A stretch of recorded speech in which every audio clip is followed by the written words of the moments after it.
Hello everyone, I SP Yadav welcome you all at my YouTube channel Spy Matholution. My dear students, आज के session में मैं एक important topic discuss करूंगा conditional probability using tree diagram.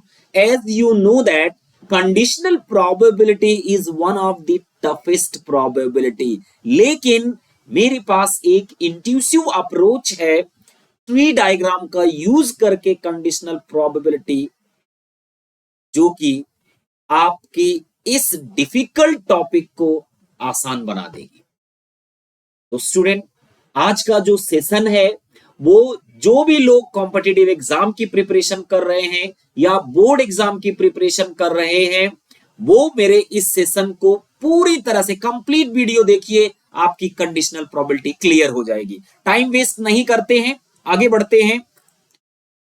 A visual and intuitive approach to conditional probability. पहले मैं notation आपको समझाता हूं कि यहां पे नोटेशन किस तरह से यूज किया जाता है. Probability of A when B has already occurred. इस सिंबल का क्या मतलब है? Probability of event of occurrence of A when B has already occurred. Probability of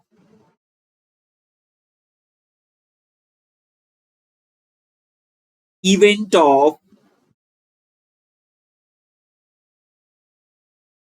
occurrence of A when B has already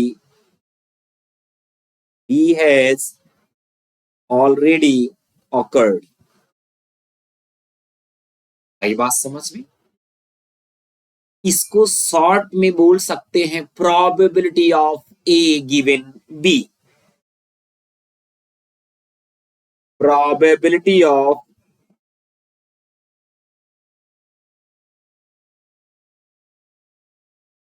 given B, मैं ऐसे भी बोल सकता हूं. In similar manner, probability of B when A has already occurred means what? Probability of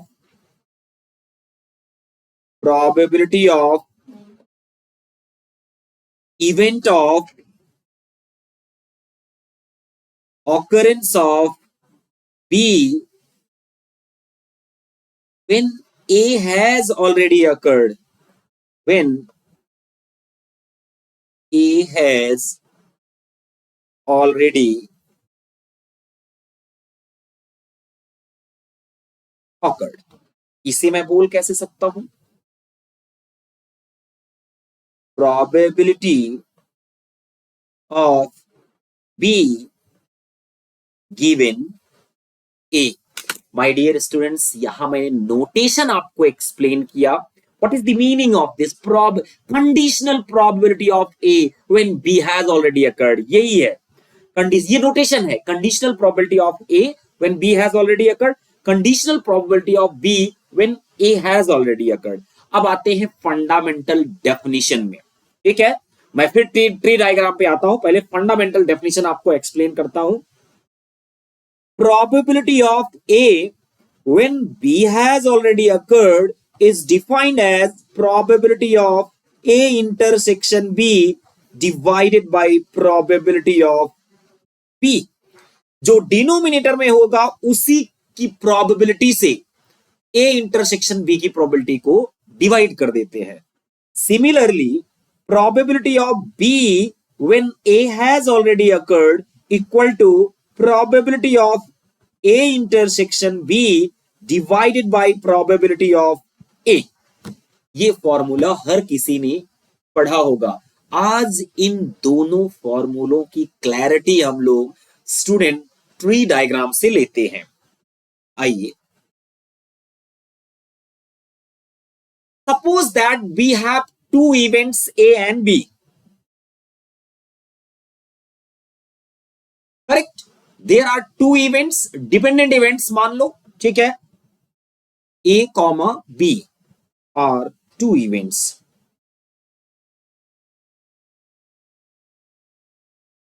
ये dependent और independent दोनों हो सकते हैं, लेकिन यहां पे मैं दोनों को डिपेंडेंट मान रहा हूं। अगर इंडिपेंडेंट होंगे तब इस नोटेशन की जरूरत नहीं पड़ेगी, आगे मैं डिस्कस करूंगा। अब स्टूडेंट्स ए और बी में सपोज करते हैं पहले किसका ऑकरेंस हुआ है। Let us assume that A occurred first. अब दो पॉसिबिलिटी है, आइदर ऑकरेंस ऑफ ए और नॉन अकरेंस ऑफ ए। पहले किसका ऑकरेंस हुआ, ए का, या तो ए अकर होगा या तो ए अकर नहीं होगा। ठीक है, this route represents probability of occurrence of A and this root represents probability of non-occurrence of A। अभी स्टूडेंट्स A के occurrence के बाद there are two possibility, either occurrence of B और non-occurrence of B। A का occurrence हुआ, इसके बाद B का occurrence हो सकता है या नहीं हो सकता है। In similar way, either occurrence of B और नॉन अकरेंस ऑफ बी। आई बात समझ में? नाउ माय डियर स्टूडेंट्स, यहां पे देखिए, this route represents probability of B when A has already occurred. ये रूट क्या रिप्रेजेंट करता है, प्रोबेबिलिटी ऑफ बी, कब, when A has already occurred. और ये रूट रिप्रेजेंट करेगा probability of B complement when A has already occurred. This root represents probability of B when A complement has already occurred. This root represents probability of B complement when A complement has already occurred. I hope ये notation सबको clear होगा। Suppose that किसी ने हमसे पूछा students, what is the probability of A intersection B? Simultaneous occurrence of A and B। A का occurrence कराना है and B का occurrence कराना है। अब ये देखिए सीरीज में probability of A and का मतलब multiplication probability of B when A has already occurred। So this equal to probability of A and probability of B when A has already occurred। मैं यहां B की probability नहीं रख सकता, क्यों? क्योंकि A एंड B दोनों डिपेंडेंट इवेंट्स हैं। A का ऑकरेंस हो चुका, मतलब सैंपल स्पेस कुछ ना कुछ चेंज हो गया होगा, मतलब प्रोबेबिलिटी ऑफ B में चेंज आ गया होगा। तो ये नोटेशन कहता है आपको वो प्रोबेबिलिटी B की लेनी है जो A के ऑकरेंस के बाद कैलकुलेट की जाएगी। आई बात समझ में? यहीं से स्टूडेंट्स ये फॉर्मूला डिराइव होता है। This implies that conditional probability of B when A has already occurred equal to probability of A intersection B divided by probability of A। आई बात समझ में? सर अब ये वाले रूट की प्रोबेबिलिटी आपने कैलकुलेट कर ली, ठीक है। Now come to the this one. मान लीजिए आपसे कोई कहता है फाइंड द प्रोबेबिलिटी ऑफ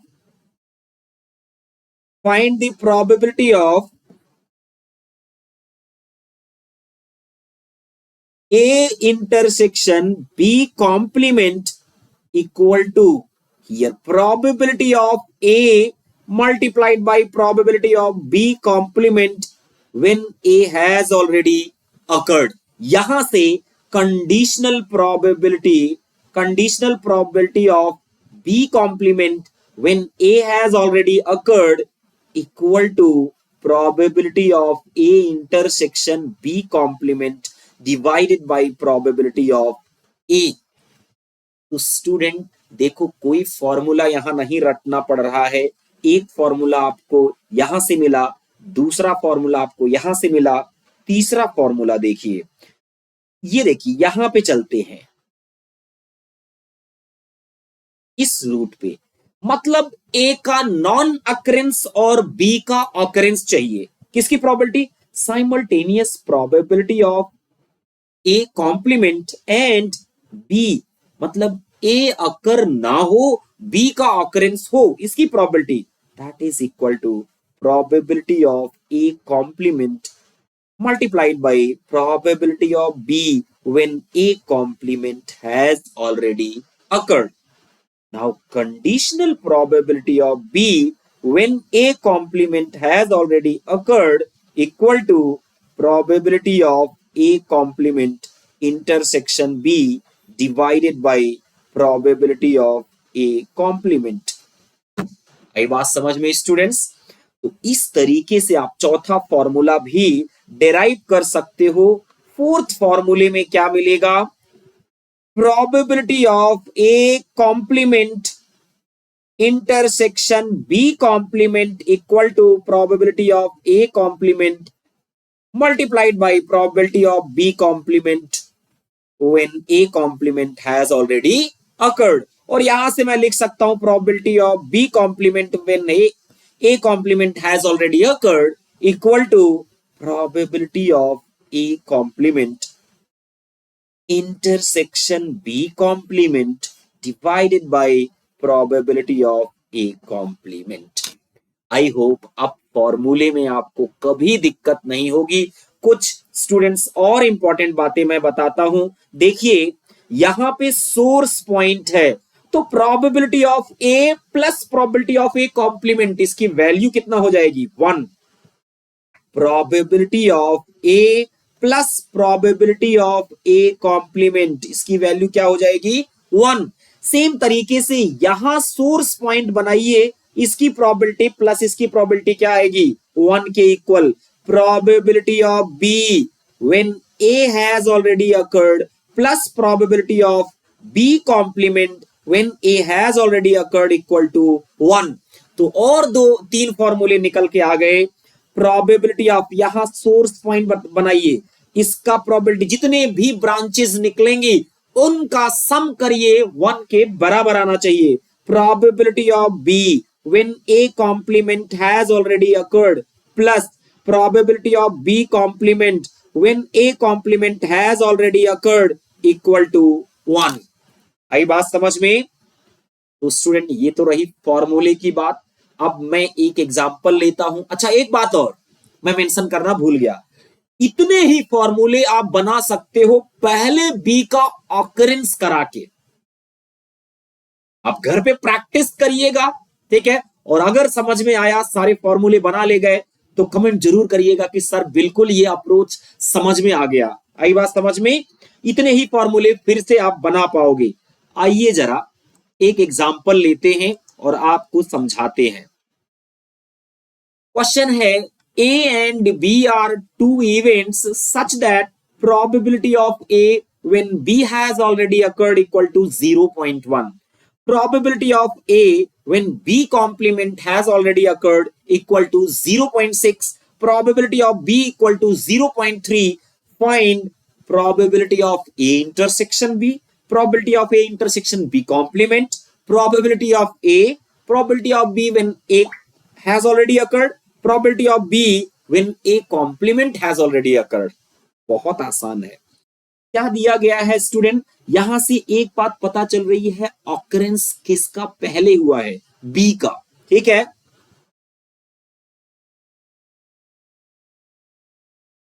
मतलब मैं यहां से ट्री डायग्राम बना सकता हूं, ऑकरेंस ऑफ बी और नॉन ऑकरेंस ऑफ बी। यहां से दिख रहा है दोनों में डिनोमिनेटर में बी है, इसका मतलब बी का ऑकरेंस पहले हुआ है। After occurrence of B either occurrence of A और non occurrence of A. After non occurrence of B either occurrence of A और non occurrence of A. My dear, this route represents, ये route क्या represent करेगा? Probability of A when B has already occurred. और ये कितना दिया गया है? 0.1। अब देखिए ये सोर्स पॉइंट है, इससे 2 ब्रांचेस जा रही है, तो दोनों ब्रांचेस का जो प्रोबेबिलिटी का सम होगा वो 1 के बराबर होना चाहिए। मतलब probability of A complement when B has already occurred equal to 0.9। देखो ट्री कैसे कंप्लीट हुआ। और देखिए This root represents probability of A when B complement has already occurred. और ये कितना दिया गया है 0.6. This implies that probability of A complement when B complement has already occurred equal to 0.6. अच्छा, ये रूट क्या रिप्रेजेंट करता है probability of B and that is 0.3. तो ये कितना हो जाएगा प्रोबेबिलिटी ऑफ बी कॉम्प्लीमेंट 0.7. एक तो मेरा पूरा ट्री रेडी हो गया. अब वन बाय वन जरा देखिए. क्वेश्चन नंबर 1 क्या पूछा है? Probability of A intersection B that is equal to A का भी ऑकरेंस और बी का भी ऑकरेंस. हम किस ब्रांचेस की प्रोबेबिलिटी को मल्टीप्लाई करेंगे इनकी? तो ये हो जाएगा 0.3 into 0.1 probability of B into probability of A when B has already occurred equal to 0.03. ये probability कैलकुलेट हो गई ना. ये दूसरा देखते हैं. नंबर 2 हमसे क्या पूछा है student? probability of A intersection B complement. मतलब A का तो ऑकरेंस है, B का नॉन अकरेंस. B का नॉन अकरेंस यहां पे है और A का ऑकरेंस. मतलब हमें इस रूट पे जाना है और ब्रांचेस की प्रोबेबिलिटी को मल्टीप्लाई करना है. This equal to 0.7 into 0.6 that is 0.42. Clear हुआ स्टूडेंट्स? अच्छा, आइए थर्ड वन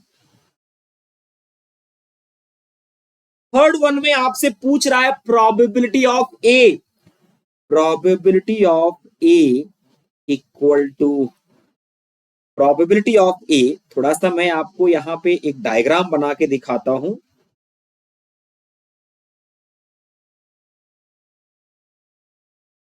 ये स्टूडेंट्स ए हो गया, ये बी हो गया. इस प्रोबेबिलिटी को हम लोग क्या कहते हैं? Probability of A intersection B. और इस प्रोबेबिलिटी को क्या बोलते हैं? This would be probability of A intersection B complement. ए ये पूरा ये सर्कल हो गया. बी कॉम्प्लीमेंट मतलब बी को छोड़ के जो कॉमन आया यही पार्ट होगा. Now I can see probability of A equal to probability of A intersection B plus probability of A intersection B complement. मतलब ये इंटरसेक्शन की प्रोबेबिलिटी और ये A इंटरसेक्शन B कॉम्प्लीमेंट की प्रोबेबिलिटी दोनों ऐड कर दूं तो क्या मिल जाएगा? Probability of A. यही यहां पूछा गया है. So probability of A equal to probability of A intersection B plus probability of A intersection B complement. और ये दोनों कैलकुलेट कर चुके हैं 0.03 और सेकेंड वन में आ गया 0.42 दैट इज इक्वल टू 0.45. कितनी आसानी से ये क्वेश्चन मिल गया स्टूडेंट. अब मैं फोर्थ क्वेश्चन के लिए आपको हिंट देता हूं और आप कमेंट में इसका आंसर देंगे.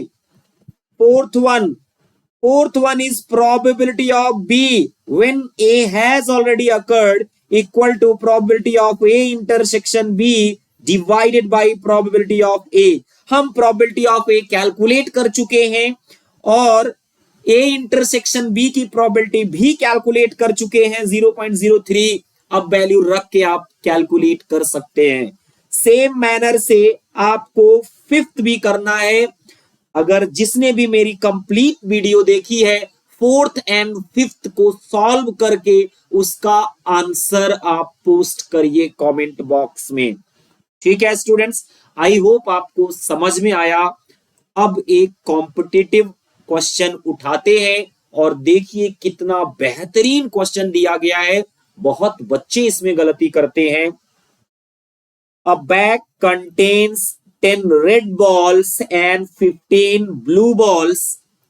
एक बैग है जिसमें 10 रेड बॉल्स हैं, 15 ब्लू बॉल्स हैं. two balls are drawn randomly without replacement. Given that the first ball drawn is red, मैं आपको बता रहा हूं जो पहली बॉल ड्रॉ की गई है वो रेड है.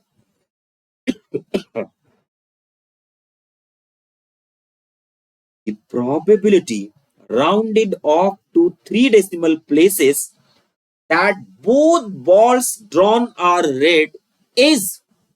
अब देखिए यहां कुछ लोग ये कंफ्यूज होते हैं कि मुझे ये प्रोबेबिलिटी पूछी जा रही है, फर्स्ट बॉल निकाला वो रेड आए, दूसरी बॉल निकाला वो भी रेड आए, इसकी प्रोबेबिलिटी पूछा जा रहा है. नहीं माय डियर, यहां आपसे प्रोबेबिलिटी जो पूछी जा रही है वो आपको इन्फॉर्म कर रहा है कि पहली बॉल निकाला मैंने वो रेड आई है, अब बताइए इसकी क्या प्रोबेबिलिटी होगी सेकंड भी रेड होगी, मतलब दोनों रेड होगी. दोनों रेड आना और कंडीशन पे रेड आना यहां डिफरेंस है. ठीक है, यहां लोग गलतियां कर देते हैं. आई बात समझ में? ट्री डायग्राम से ये बहुत आसानी से आपको समझ में आएगा. देखिए क्या पूछा जा रहा है.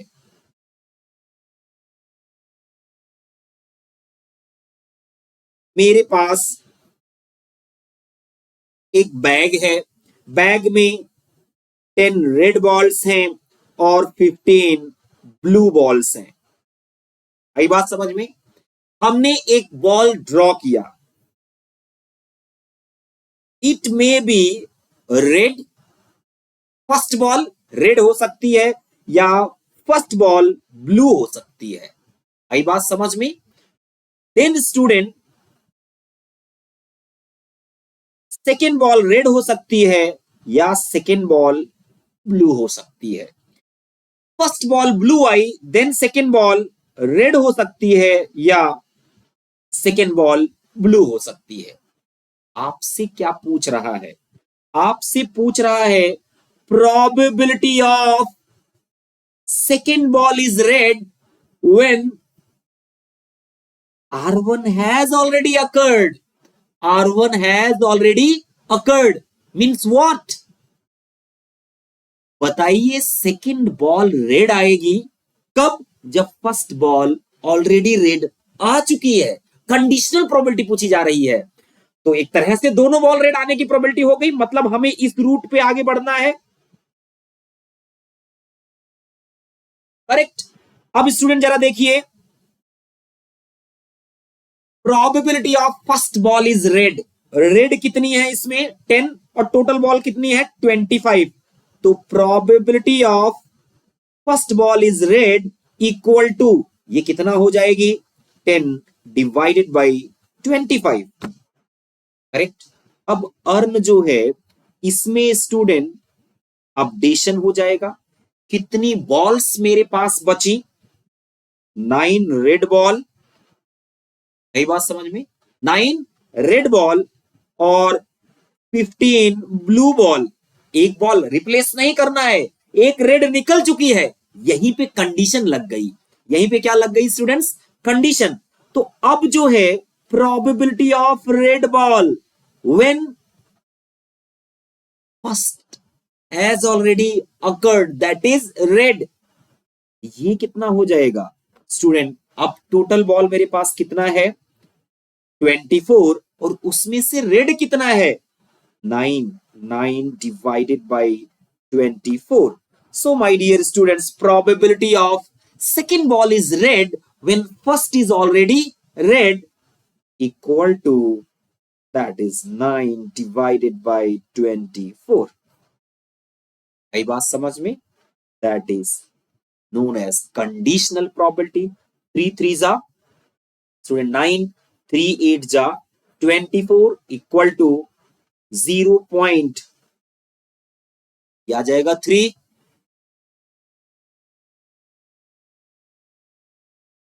हाँ, 3 को डिवाइड कर दो 8 से, 0.24 36 56 5, ये आ गया. आंसर इज, ये बड़ा कंफ्लिक्टिंग क्वेश्चन है, बहुत बच्चे मिस्टेक करते हैं क्योंकि यहां पे कंडीशनल प्रोबेबिलिटी है माय डियर. कुछ लोग क्या करते, दोनों रेड आने की प्रोबेबिलिटी, इसकी प्रोबेबिलिटी कहीं कहीं देखोगे 10/25 इंटू 9/24 को मल्टीप्लाई कर देते हैं और कहते हैं बताइए ये कैसे गलत है कि भाई first ball red I and दूसरी बॉल भी रेड आई, तो यहां तुम क्या कैलकुलेट कर रहे हो, दोनों बॉल के रेड आने की प्रोबेबिलिटी, जबकि क्वेश्चन में ये नहीं पूछा गया है, इस कंडीशन पे बताना है कि पहली बॉल रेड आ चुकी है तब बताइए सेकेंड बॉल रेड आएगी। ये है beauty of conditional probability. Tree diagram बिल्कुल पिक्चर क्लियर कर दे रहा है, ठीक है। सो स्टूडेंट्स, आई होप आपको आज का ये कंसेप्ट समझ में आया होगा। Thank you so much. अगर आपको समझ में आया और कोई टॉपिक प्रोबेबिलिटी का है जिस पे आप चाहते हो मैं वीडियो बनाऊं तो आप कमेंट जरूर करिएगा। Thank you so much. Have a good day.